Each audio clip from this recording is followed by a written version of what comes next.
Today's episode of PodSmash is brought to you by FreshBooks.com. Get a 30-day free trial at GoFreshBooks.com/blow. And BarkBox.com. Get one free extra month of BarkBox at GetBarkBox.com/blow when you use code PBFEM.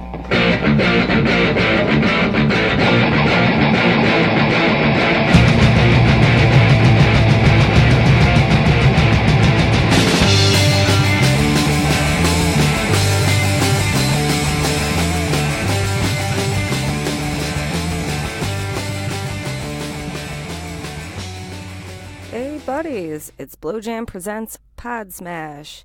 I'm your host, Delia Blowjam. With me, as always, is my co-host and lover, Ryan Blowjam. Yeah, how's it going? It's going really good. How about you? Don't Good. think too hard. Okay, Did you say good? I think so. All right, cool. Let me just make a note of that. Blowjam. Okay. Okay, so let's get started. We got a lot of segments, and the first segment is Feed Me. It's the top 3 podcast picks of the week. So, Ryan, you always kick this off. Feed me. What's good? All right, so my first one, probably the number one I listened to this week was Invisibilia. They were back like last week, but I didn't, I listened to that episode, but it wasn't as good, but this one was really good. It's about, it's called Post-Shoot. It's all about our online personas versus our real selves, you know, like kids and teenagers are doing this thing online. It's called flexing, where they actually they pose with like guns and like money and like they try to roll the perfect blunt, you know, like that. Just try to look like, you know, trying to be like the rappers, you know, SoundCloud rappers and stuff. That's what they do online. It's called flexing, and it's pretty messed up because one kid got shot and killed. You know, because he was flexing online and like he pissed off like a rival gang, and they ended up killing him. And like Flexing how so? What was this particular kid doing? oh, he was flexing with a gun. He had his uncle's gun. Oh, looking hard. Looking hard with his uncle's gun and some money. He's like, should we go out on the street and do some hits? But he's like 16, you know. It's like he doesn't really own that gun. He doesn't really have any money. I see. So people are looking at that online and they're like, this guy has some stuff that I want. Let's kill him and take his money. They But killed him, but he didn't have anything. It's like, wow. it's really sad, but, you know, it's kind of like how it is. Another kid like went to prison for 5 years for posing with a gun. He's just posing online with a gun, ended up going to prison. But there was like this other white girl. It was like on a college campus. She posed online with AR-15, and she was like doing Second Amendment rights. You know, like, oh yeah, come take my gun away, and like nothing happened to her, but like all the black people get locked up. It's pretty fucked up. It's That's double white standard. privilege, yeah. It's just you should listen to that episode. It's like really, really weird. It makes you think. It begs the question, you know, is this the way things are going to go in the future? We're going to be living in a post-fact world, you know, like, is your online persona more real than your actual self? Like, what's happening here, you know? That's all I'm saying. Really interesting. And thank you, Ryan, because I actually didn't know that Invisibilia is back. It's like an NPR show, and they dive deep into, like, the invisible aspects of life. And what you just said made me think about not only teenagers, but everybody, you know, putting on their best face. Oh, this is me on vacation. Oh, people paying money, like $500 just to get a picture on like a private jet, stuff like that. And it got me thinking about us, which is our online persona is 100% authentic to who we are as people, because we don't need to flex, dudes. We're amazing. Yeah, I'm definitely not flexing. No. We're sticking our guts out. Pretty good. I got a nice house. I got a beautiful wife. I have a cool dog. Who is she? I gotta murder her. And I You can't have 2 wives in New York State. live on a mountain. I'm happy. There's no flexing here. No flexing necessary. All right, so what do you got? Okay. This was a heavy week in terms of our top 3, so let me start out with saying Fresh Air with Terry Gross. On this episode of Fresh Air, she had as her guest Sarah Cliff, who is a journalist for Vox, And this is amazing. So for over a year, she researched how hospitals bill their patients from emergency rooms and like just the outlandish inflated prices. So one kid went there with a cut, they put a Band-Aid on it, $629. Oh my god. Yeah, and it's this hidden thing called a facility fee and varies from hospital to hospital. Were you going to ask me about something? No, I just want to say, well, when you're done, I'll tell my story. No, just tell her now. Okay, yeah. So one time I got drunk and I was like walking home. And I lived downtown. It was like 2 blocks away. I was at this bar. I was pretty wasted though, but I ended up getting hit by a car and like shoved in a CAT scan. I was like unconscious, and they give me this ungodly like hospital bill. I didn't ask for any of that. I was like unconscious the whole time, and then I had to pay it all back. It was like $2,600 just to go into like an MRI, and like just for the doctor to take my blood pressure, it was like $200. I had no insurance. It was just like I had like $5,000 in like medical bills. It was horrible. You were unconscious. You didn't even make that decision. And I didn't even give consent for any of that. Actually, Ryan, you're leaving out one really important part that's my favorite part of the story is that you're in the CAT scan machine and you're like, no, you woke up. Yeah. You're like, patient rights, and they took you out so you wouldn't be charged for it. Yeah, but I dodged like a $2,600 bill. Yeah, and that's the thing is like you go to an emergency room. One guy had a broken jaw. Turns out that it wasn't in network. But what are you going to do? You got a broken jaw. You're fucking there. What, you're just going to be like, all right, well, never mind. I'll just let it heal on my own. Or I'll drive 100 miles away to a hospital that's in network with my insurance. So there is just like horror stories about in network and out of network. Yeah, so here's something that really got me mad, which was, so you do your research, you go to a hospital that is covered by your insurance, come to find out the doctor that treats you, the provider, is not in network. Oh, because he's a specialist from somewhere else. Yeah, so that, and like he can charge whatever prices he or she wants, and that's so messed up. Like the hospital's covered, but the doctor isn't covered. Why would they have doctors who aren't covered there?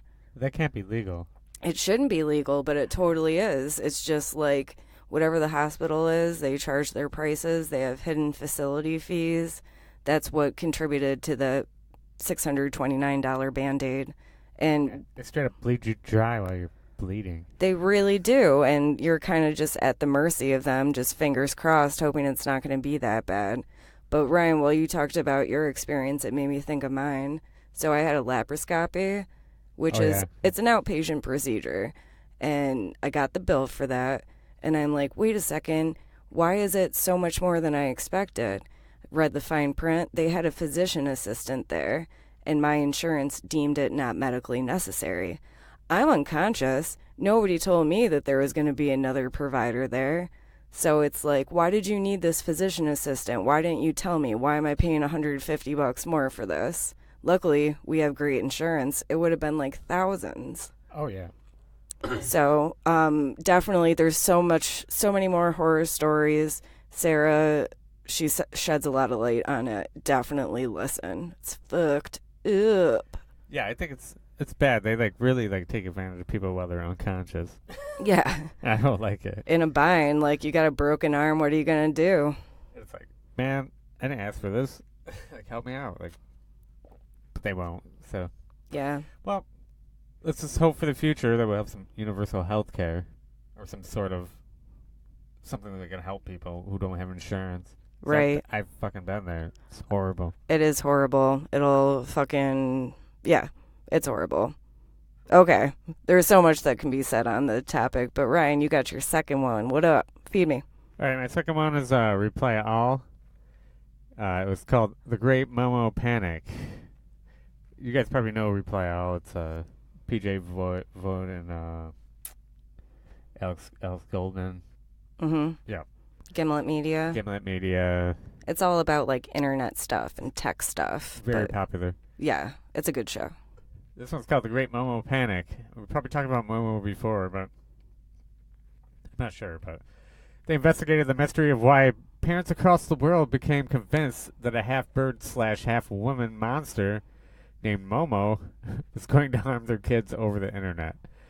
It was actually a hoax that started in Latin America where kids were posting images of a Japanese sculpture called Bird Mother. That's where it originated. Out in Japan. It was just like a freaky like statue with like a bird-like woman with a chicken body. It's really creepy.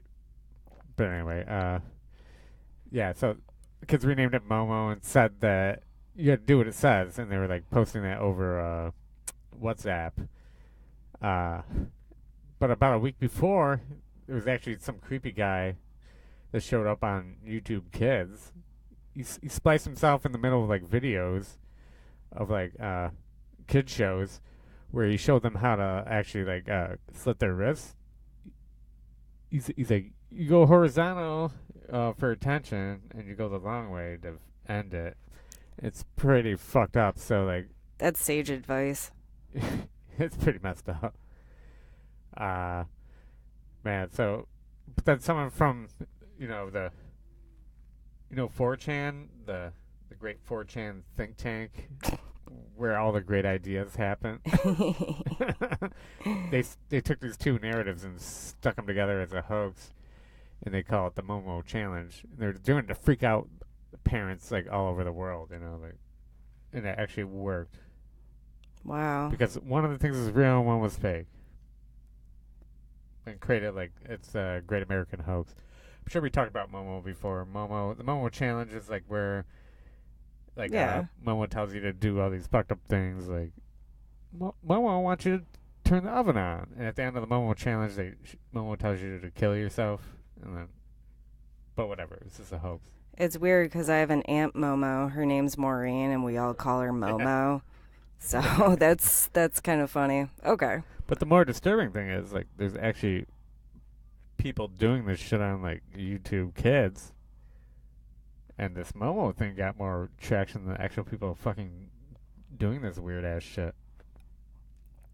But YouTube's updated, and they're working on more security, and they're checking this shit out. Because it was, like, wildly unregulated, obviously. But, all right. Something good comes from it. That's... Yeah, so learning experience. What do you got, Deal? I have the Duncan Trussell Family Hour, a.k.a. DTFH. It's one of my favorites. A.k.a. Down to Fuck Hard. Down to Fuck Hard. DTFH, yo. It's good. So his guest was Jason Louv, who is an occultist, magician, a.k.a. like magic with a K on the end. And it's really cool because I've only done magic like once, and it was with Ryan, and we were following like his meditation guidance and everything. Oh yeah. Yeah, and it really helped out. Like, it made me feel good. I want to do it again. Yeah, after we did it, we did a Skype call with like Dustin Marshall from audio. He was into magic at the time too. It got really weird. It did get weird. It was like some weird synchronicity happening there. Yeah, like we put it out there. Put it out there in the world. And things happen. There might be something to it, but I don't know. Dustin. Or coincidence. Haven't talked to you in a while. Hope you're well. So, Jason Louv, they talked about a whole bunch, like a myriad of existential topics. And the best thing is that he is 100% behind Andrew Yang. He's running for president, Andrew Yang, who supports the basic income of $1,000. I don't know. I mean, like, they talked about so much stuff. So, even if the term magic turns you off, it's really more of, like, getting into your consciousness and the collective consciousness. And the group think. And Andrew Yang's all about that universal income, right? Cause yeah. The automation is about to happen. That's true. It's going to come for your job first, I think. Yeah.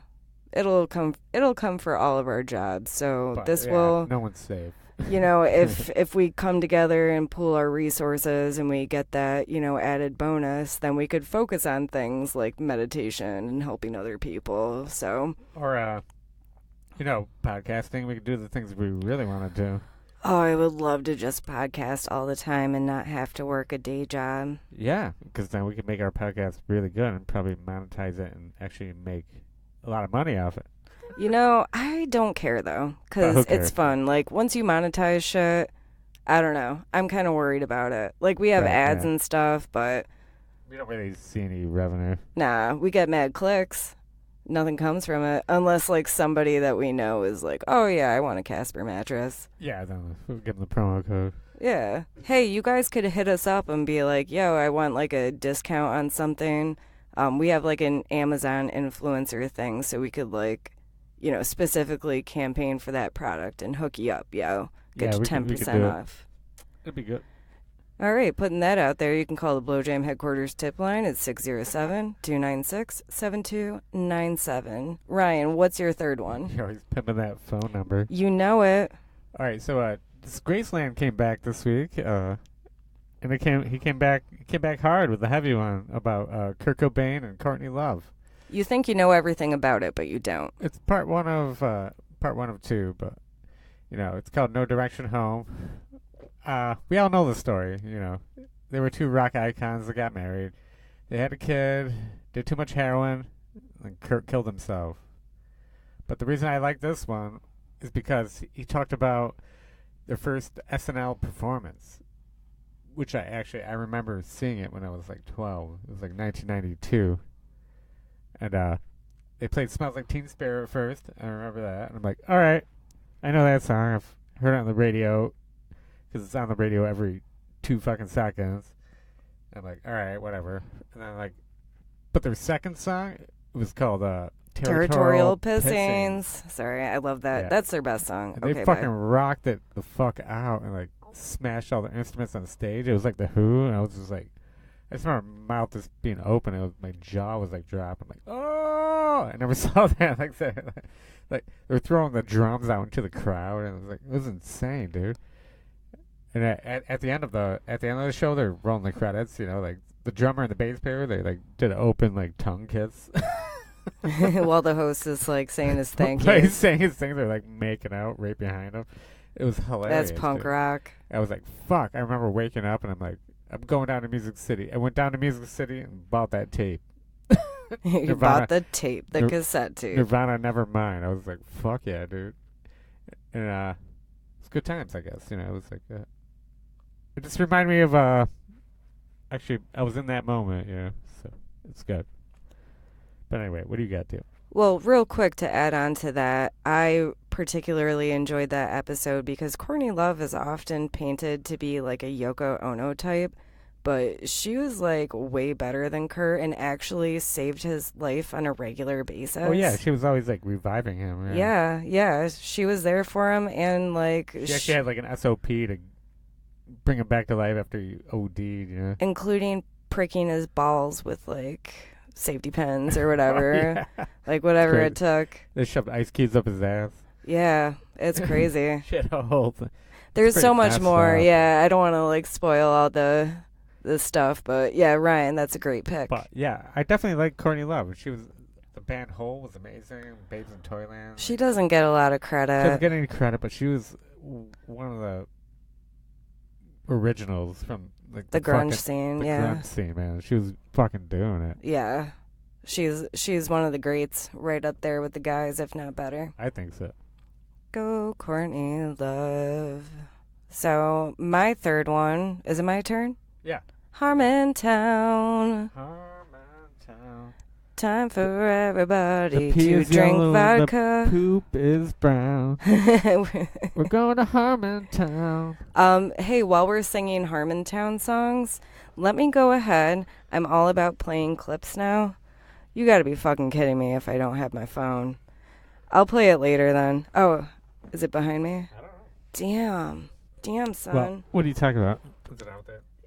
Yeah, it's out there. Let me just My hand. see. Let's go get it. Just go get it? Are you gonna stall for me? Yeah, I'll talk about something. Okay, I'll be right back. Well, the episode of Harmontown was pretty good. Rob Schraub, you're hooked into the thing.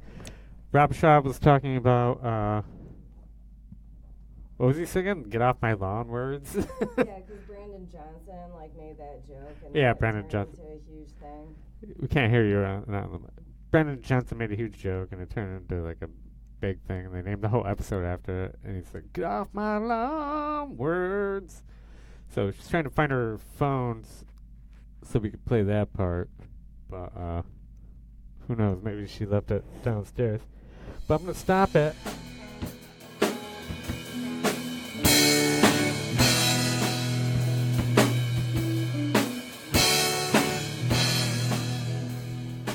And we're back. Sorry, my wife is always... She's literally phoning it in right now. I'm always stop the doing podcast it. so she can get her freaking phone. Ryan writes paragraphs and like a whole script, and then I have like 5 bullet points, and I don't even like prepare. Yeah. Can you tell? Come on, let's have a little bit of... be a little bit more professional here. Yeah. Okay, so here it goes. On Harmontown, Jeff Davis is back, which is great. Brandon Johnson was still the comptroller, which is cool.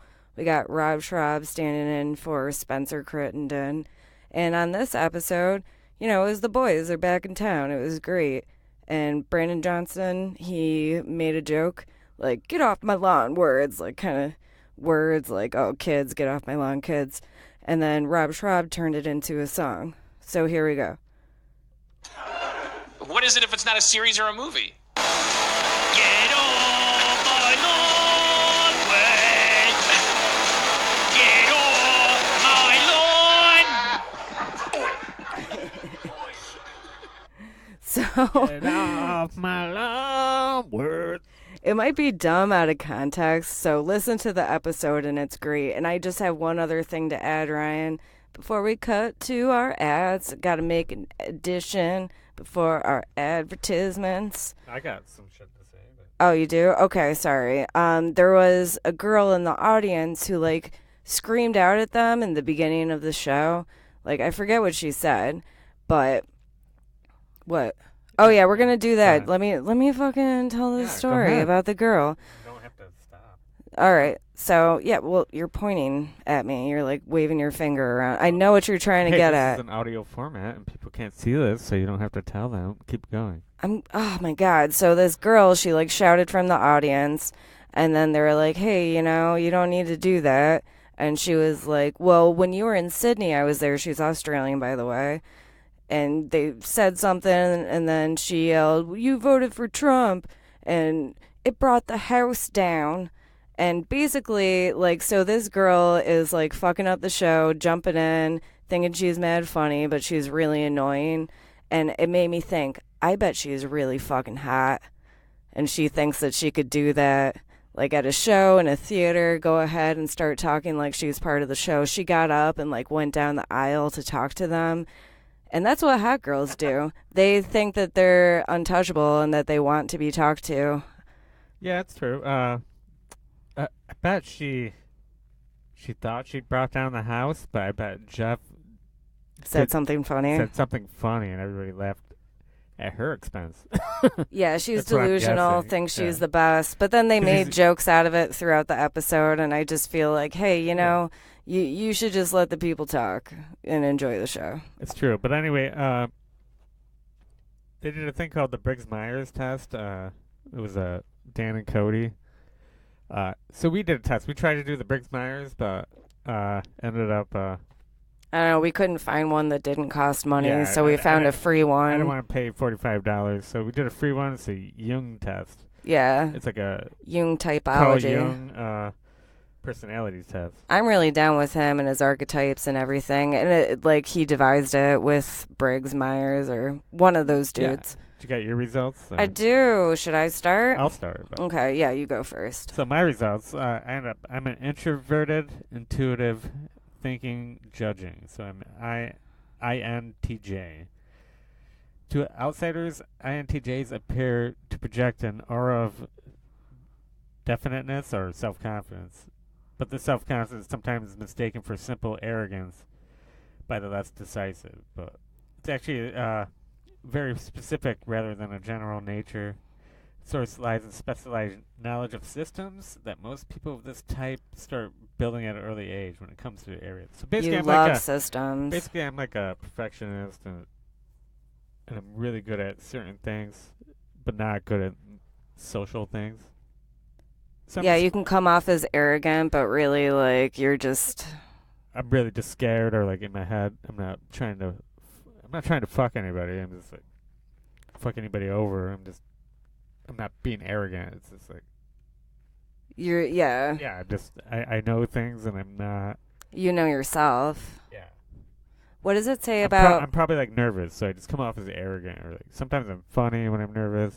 That's true. And that's how you got me. By the way, like, what about romantic relationships? I know there's a paragraph in there. Let me see. Yeah. Because I'm going to talk about ours. Oh, so it says I have problems with romantic relationships, and I can't really cultivate them. I'm not good at, one-liners or picking up women. Okay. That's all right. Except, like... You picked me up. Except I kind of am, but... Yeah. It just depends on the woman. So I am ENFP, extroverted, intuitive, feeling, perceiving. We're like totally different. Pretty much the opposite of me. So ENFPs are both idea people and people. Some ENFPs have a great deal of zany charm, which can ingratiate them to people who are not like me. I have strong, sometimes surprising values and viewpoints, and I use my social skills to, do things. I'm a crazy empath. So here, when I wanted to ask you about relationships, because this is funny. For some ENFPs, relationships can be seriously tested by their short attention spans and emotional needs. Oh, yeah, that's you all the way. I'm easily intrigued and distracted by new friends and acquaintances, forgetting their older and more familiar emotional ties for long stretches of time. I may need to feel that I need to be the constant center of attention to confirm my image of myself as a wonderful and fascinating person that I am. And I don't think that those are enough adjectives to describe who I am. So basically, people don't think you have arrogance, but you really do. People Oh, think yeah. I'm an arrogant person, but I'm not. That's totally true. So it's like kind of like the reverse, and we're the opposites, and maybe that's why opposites attract. Yeah, Paula except Abdul. we have all the same interests and do everything together. Oh yeah, Different personalities. yeah, just different ends of the spectrum, but that's Yeah. what makes it work. You can't be with someone exactly like you. It's like, what are you doing then? You just fucking yourself, or you can just jerk off, or kill yourself. Yeah. I don't know. It's crazy. But anyway, It reminded me of a joke real quick. Okay. I wanted to do this for stand-up. Oh, I think I did it on an episode of Blow Jam, which is, I don't care if people like me. I just want them to think that I'm funny and smart and talented and kind and pretty and a talented guitarist. And I basically just want people to like me. Pretty good. Yeah. Well, on that note, let's. You want to do some ads? You betcha.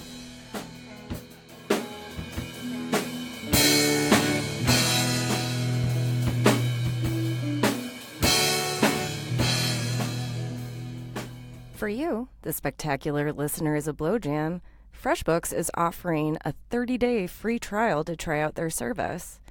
FreshBooks is the easy-to-use invoicing software designed exclusively for small business owners who bill for their time and expertise. Some of the key benefits, well, hey, helps you get organized and get paid. Motherfucker, you need that money, yo. Make that cash money. It's easy to use. That's really important. As a matter of fact, Forbes magazine calls FreshBooks incredibly user-friendly. In quotes. And that's a fact. It saves time billing. FreshBooks customers spend less time on their paperwork, freeing up to 2 days a month to focus on the work that they love. Or the work that they hate. But you gotta make that money. It helps grow your business. FreshBooks is built to support the needs of growing businesses. On average, customers double their revenue in the first 24 months. Oh my God. And, this one is neat. So it's not a bloated, one-size-fits-all accounting solution. FreshBooks is designed exclusively for small, service-based business owners who bill for their time and expertise so they can get organized and get paid. Saves time, saves money. Shit, it makes money. So how do you get this awesome deal? Well, to try it free for 30 days, just go to gofreshbooks.com and enter Blowjam in the How Did You Hear About Us section. Blowjam is also brought to you today by BarkBox. Yo, we love BarkBox, especially our dog Tito. So, BarkBox is offering an opportunity to receive 1 free extra month at barkbox.com. Mention some of these features and benefits, yo. Well, established in 2011, BarkBox is committed to making dogs happy, and they work with local and independent businesses to achieve this. I know I hate going to the pet store. It's really nice to get a bunch of cool stuff in the mail. Ships on the 15th of every month. That's something to look forward to in the middle of the month. How does it work? Well, you choose your dog size, small and cute, just right, or big and bold. Tito is big and bold. Choose a plan. 1, 6, or 12-month plans are available. Cancel anytime. Free shipping. I like the sound of that. Probably not going to want to cancel, but it's nice to have that option. Free shipping, that's what's up. So, BarkBox is a great way to try a variety of treats and toys that you might not otherwise be able to find. Scout's Honor. If your dog does not like something in the box, we'll send you something they'll love for free because they're all about your dog's happiness. I highly recommend this if you have a puppy, an old doggy, any doggy. Does your friend have a doggy? Psh, that'd be a nice hookup. So, how's this going to work, guys? So you can receive 1 free month. You go to getbarkbox.com/blow and use code PBFEM, Peanut Butter Feminist. That's how you can remember that. So it's P as in Peter, B as in boy, F as in Frank, E as in Edward, M as in Mary. Again, that's getbarkbox.com/blow and use code PBFEM to receive an extra month of BarkBox for free.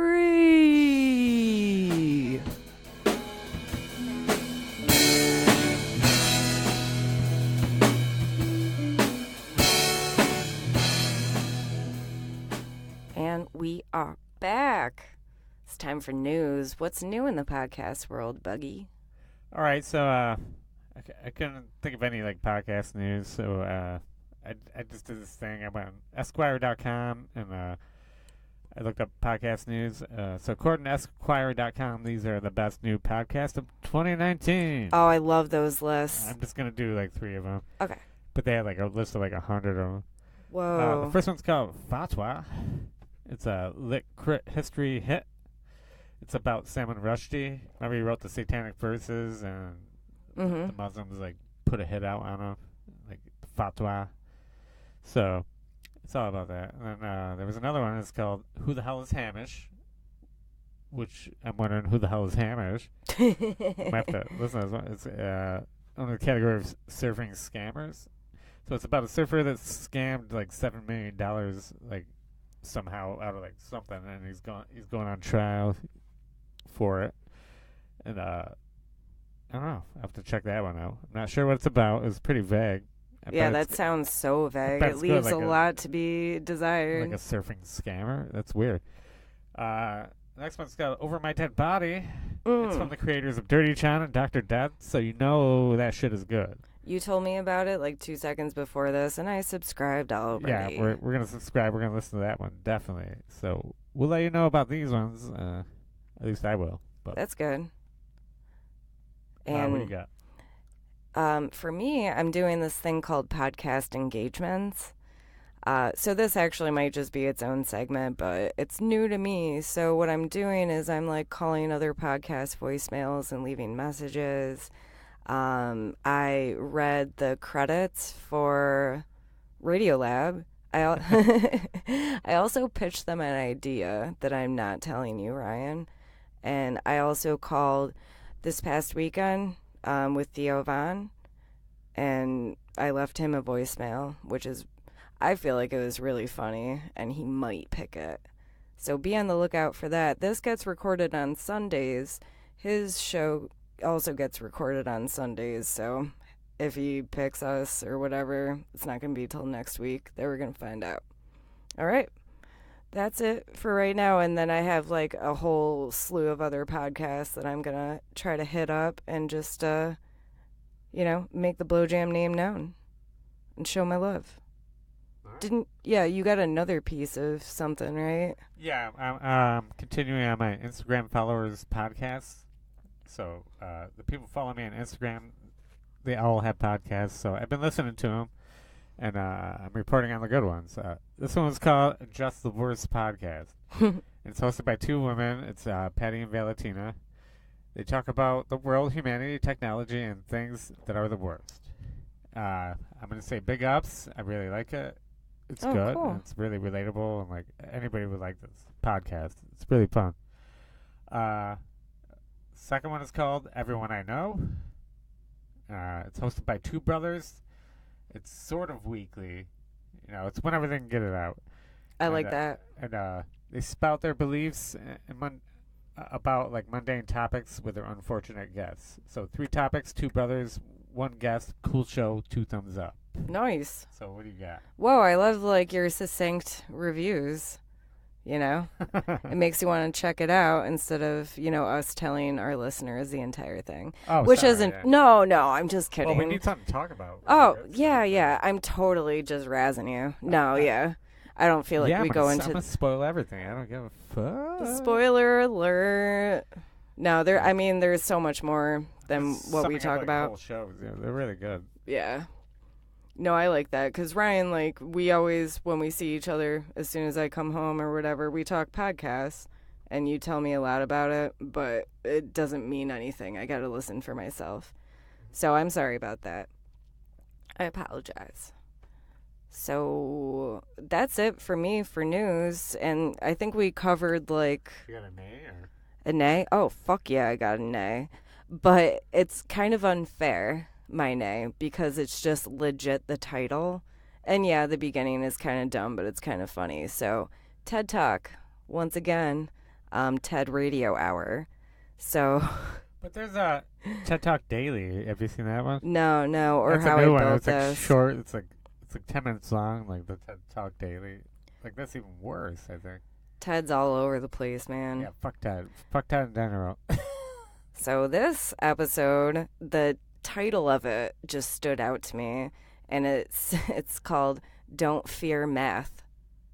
Who fears math? I mean, I know people who don't like it and think it's dumb and don't remember it. I'm afraid of imaginary numbers. No, you're not afraid of it. It just annoys you. Yeah, I'm more pissed off about it. But. There's a difference. And I kind of understand the title with respect to its opening, that being, this is ridiculous, but like, I don't know, like a 12-year-old kid, or maybe like a 9-year-old kid called 911 because he was stressed out about his math homework.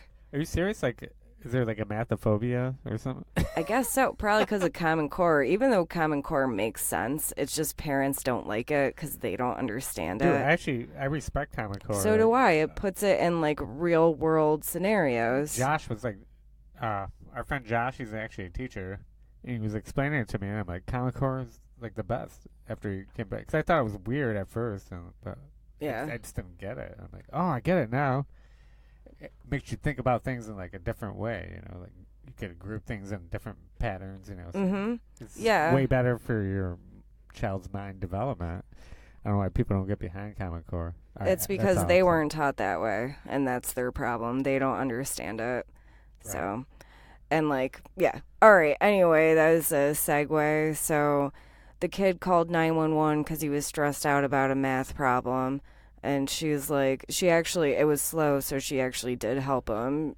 She was like, what's the problem? And he's like, what happens when you add 1 over 4 plus 3 over 4? And she's like, well, what's 1 plus 3? And he's like, 4. And she's like, what's 4 over 4? He's like, 1. Which is like, okay, that's cute and funny, but like, fear and stuff, I don't know. It just really bothered me.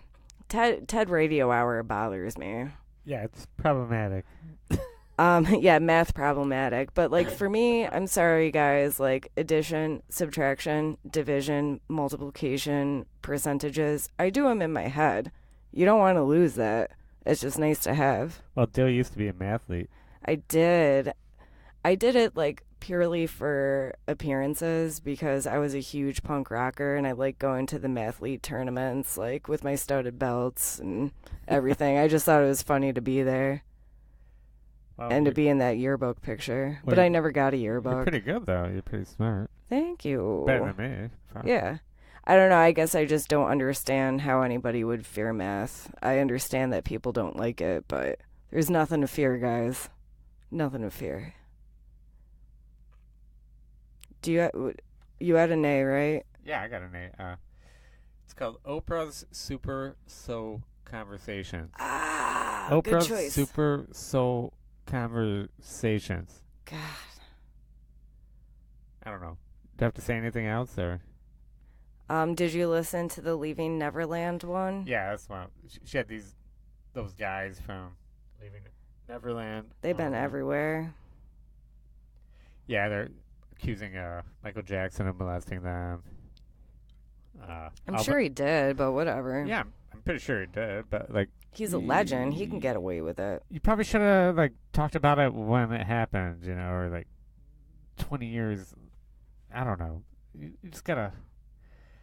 I don't know. Oprah doesn't need a podcast. Fuck Yeah, off. that's the big thing. Actually, it was a pretty good episode It's good, but because it was she about doesn't like need the a whole podcast. brewing How many more platforms do you need? Like you have. I'm okay.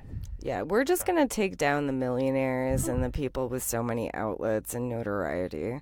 Even if it was a good show, fuck you, Oprah. You don't need a podcast. Do your TV show like you're supposed to. Yeah, you're clogging up the pipes for like the real podcast. Yes. People want some real shit from some real people. It's not Oprah. Yeah.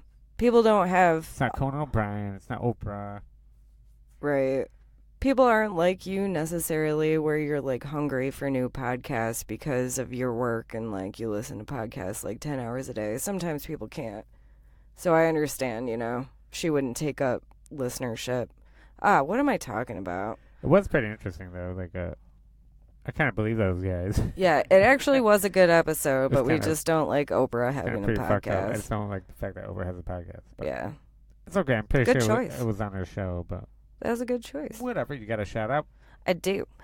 I have 2 shout outs. First of all, Joe Rogan Experience. You have 2 shout outs. I do, but one of mine well, is what about not you do? really. It's not a real. It's a real shout out. So let me just start with the first one, that being Joe Rogan Experience. His guest was Timothy DeNevy. Wow, why did I write it like that? DeNevy. I don't know. I wrote it down phonetically, but I should have just wrote it down regularly. I'm like, I'm going to Alright. mispronounce his name, which is fucking easy to Timothy pronounce. Danube River. Damn you. Damn you. Danube Timothy, River. damn you.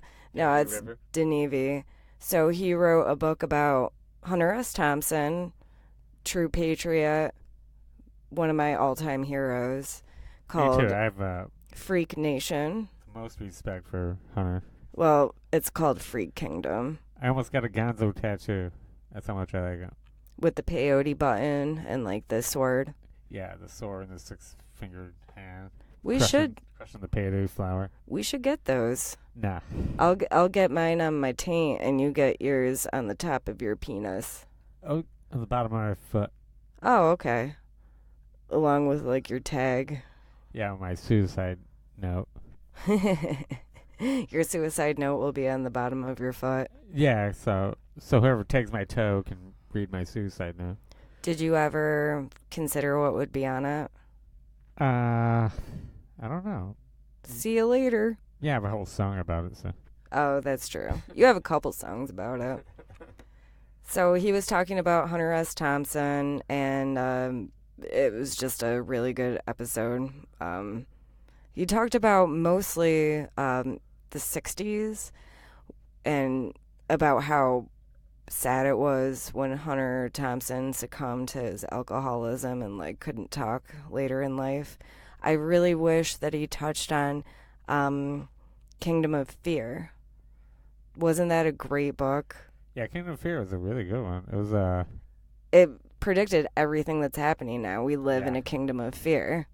Yep, And he killed himself shortly thereafter, and he would hate this world that we're in right now. Yeah, I think he saw the writing in the sand. You know, like he fucking George. It was during George W. Bush times. You know, like he signed the Patriot Act, and he couldn't handle that. It was like, which basically signed off like all our rights away. You know, so that's why there's all this surveillance against us, the NSA, and like all that, and that's why Snowden and like fucking Just a blank check for military WikiLeaks, funding. all this shit. It's all fucked up. It started with George W. Bush, and like, but now we're fucked, you know, because we got, you know, Trump. Okay. My whole point is that they were talking about like the 60s, and I feel like later on in life was, you know, kind of interesting, but It's Timothy, the writer, thought that it was too sad to talk about. What were you going to say? It's kind of parallel to Trump, the Nixon stuff. That is true. It's very timely. I like the fact that you brought I remember reading the book for the Campaign Trail 72. Yeah. And you brought up one. He had a good point where like even back then like he had to share a ride with Richard Nixon, and they talked about football the whole time. He's like, let's not talk about politics. We can only talk about football, and they got along. So like even back then, like people could get along, but that's how we should do it now. Is it's so like, polarized now. You can't even talk about like football or anything. Football's even polarized. Football's you got Colin Kaepernick and like. Oh, that's It's true. Like, it's like everything's just, there's no sacred ground anymore. There's Either nothing side you could ever talk about. Either side perceives the other side as straight up evil, and it's really hard to have discourse. Right. Just knowing that. So check that out. There's so much more. I love Hunter S. Thompson. He's one of my heroes. He's a great writer and just a great personality. Changed a lot of things. Journalism. Hell yeah. Drug use. Gonzo. Yeah, you know, real quick, Hunter S. Thompson made me feel really good about my drug use. I'm like, well, shit, if he could do it and live to be like 70-something, I could do it. But then I realized, he kind of went a little too far. So my life is all about moderation, but I ain't gonna, you know, I'm not gonna worry about it. So thank you, Hunter. Yeah, if you go that hard, you're going to have to pay the piper, man. That's true. But if the apocalypse is coming, then who cares? Okay, I'm sorry. So that's it. I got another like tiny special shout out. So you go. I'm sorry, Buggy. Oh, I you love want me you. to do a shout out? Or? Yeah, you do yours, and then I got one last one. Then we'll play our voicemail. Okay, so my shout out Science Versus. It came back. It's been gone for a while. And she did it.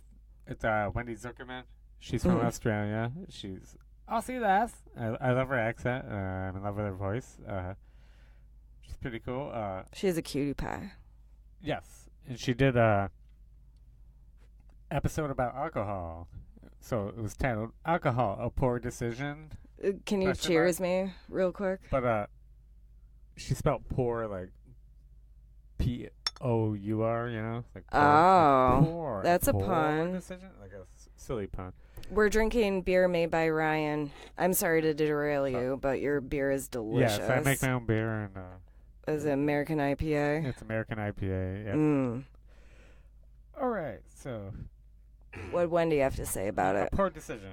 So, used to be popular belief that having alcohol daily in moderation is good for you. It turns out it's not. Oh, who knew? Surprise! Wow, alcohol's bad? It's fucking bad.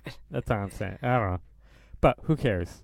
It tastes great, and I have still heard. Gonna make my beer. I'm still gonna do it. Doesn't matter. I have heard that people who drink like one beer a day, they actually do live to be longer, but the studies or whatever, it's just people, they got lucky. Well, yeah, there's these studies. Okay, so want me to get into it? A little bit. All right, I can do it. I don't want to ruin the whole episode. Okay. All right, okay, so basically they're doing these studies with like people who drink and people who quit drinking. So like the study from the 70s, they're called sick quitters. They had to quit because they got sick. They got like cirrhosis or like something like that. So they're already unhealthy. they're already sick, like, and you're putting them against people who drink. So like the people who drink seem 100 times more healthy as 'cause they're opposed to actually those sick, people so, who like- aren't drinking. So then they realized that like it was probably funded by like Jim Beam himself or like Mhm. Mr. Jack Daniels. Right. So it's probably like who's funding this shit, So like the results were pretty much wrong. So like now you got like they're factoring that out, like the sick quitters. Once you factor those out, actually healthy people. I'm surprised that that's factored in at all. What about people who don't quit? People who don't have that problem at all to begin with. Yeah, that's what they're doing now. It's people who never drank versus people who drink, and people who drink are coming up short. It's way healthier not to drink, kids. But I don't care. I'm gonna do it anyway. So, love you. Bye. This is a really good, just a nod to St. Patrick's Day. Yeah, it is St. Patrick's Day. Yes, we're recording on St. Patrick's Day. We're definitely drinking a lot of beers. So. We are, but we just do that anyway. The stereotype Irish drinkers, but in Ireland they don't drink. It's a religious holiday. Yes, you go to think kind of hooly, though, right? Like, I don't know, like we do here, but it's American. Americans all about drinking. oh yeah, in Ireland. For St. Patrick's Day. In Ireland, you actually go to church. You go to church, You go to yeah. mass, It's a yeah. big deal. Then they have a hooly afterwards. Basically, it's a celebration. You get drunk at church, pretty much. At my work, there was a contest to see like who wore the most green and the most like outlandish St. Patrick's Day outfit. And I'm like, why would I need to do that? Just look at me. I'm 100% Irish, motherfucker. Every day is St. Patrick's Day. Yeah, Deal's like pale redhead with like a lot of freckles. Mm-hmm. Mm-hmm. I'm like the palest black man you've ever met. That's an English last name, but you are like basically all Irish. I'm pretty much like pale as fuck. Yeah. Irish and German, so like Wait. I'm super white. I'm almost translucent. You can almost see through me. Oh my god, you're stealing my jokes. I bet if you like lit a lighter behind my hand, you could see the shadow of your hand in my arm. I had a summer job on top of a lighthouse just spinning around because I reflect light. Beat ya. I'm like tinfoil. Walk down the beach. Me and Dale went on vacation. We're walking down the beach. People were like, "Ow!" Yeah, both of us. We're like blinding them. They're like, "Oh, who's these white ass Irish people? Get them out of here!" Yeah, they were staring. Maybe it was because of your big dick and my big boobs. Oh, maybe. Yeah.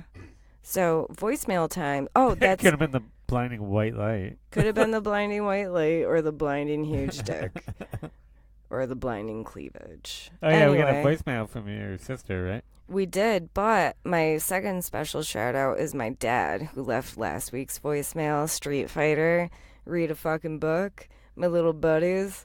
That was one of the best voicemails I've ever heard in my life, outside of the Blowjam headquarters tip line. All I did was ask my dad to call and leave a message with a suggestion, and that's what he came up with. So, Dad, you're so funny. Maybe you should explain the Street Fighter thing, like. I give actually. yourself a nickname, right? Like, I'm gonna get him on the Blowjam show with tons of stories. But all right, so when you're old, close to retirement age on the police force, you get to work in the office. You don't have to go on the street. yeah, your dad was a cop for like 30 plus years, right? 37 years. Yeah. So towards the end, they wanted him to retire early so that he wouldn't collect so much of a pension. He is like, fuck you, I'm sticking it out till 62. So they put him back on the street to try to like usher him out. Yeah, He's try to like, scare fuck him, that. Scare him into retirement. Nah, he's like, I'm the street fighter now. I'm fighting crime out on the streets. Bad guys, look out. He made up his own persona, and people started calling him that name. He's the only person I know to make up their own nickname and have it stick. And he was in the paper, like a huge 2-page article with him and his brother and my cousin, because they're all cops and my grandpa is cops and whatever. So It's like they called him Street Fighter in the article It's in like the three- local paper, like- Press and Sun Bulletin. Yeah, it's like 3 generations of like cop family. And Uh-huh. It's great. It is great. Lots of bonuses. Nepotism, which I don't subscribe to, and I should. Well, you should, because they're always like, why didn't you fucking something. tell us that you're a hustling? Save you and me the trouble of paperwork. I'm like, I don't believe in it. They're like, next time just fucking mention it, and you'll be fine. Drop all the names next time. I know, I should. Yeah, it cost you $70. You can save me $70. Yeah, it cost you $70 because I didn't say that I'm a hustling. But it's okay. Okay, that was like a huge thing, but yeah, Street Fighter. Her dad's like the funniest, coolest dude. We're gonna have him on Blow Jam and Talk about all it'll about be cop cool. stories. It might get disturbing, but Yeah, we'll see. We'll see how it goes.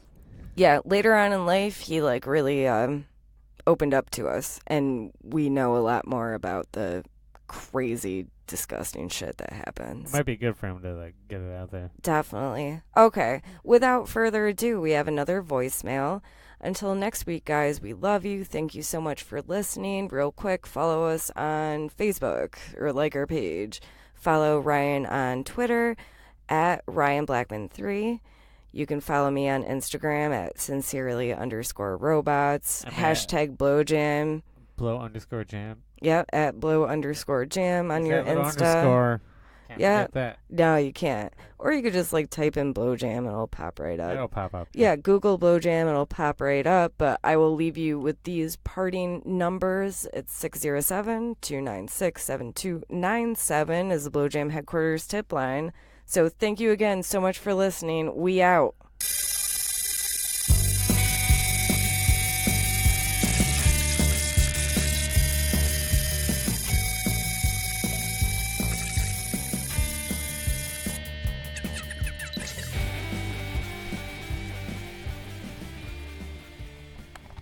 You have one old message.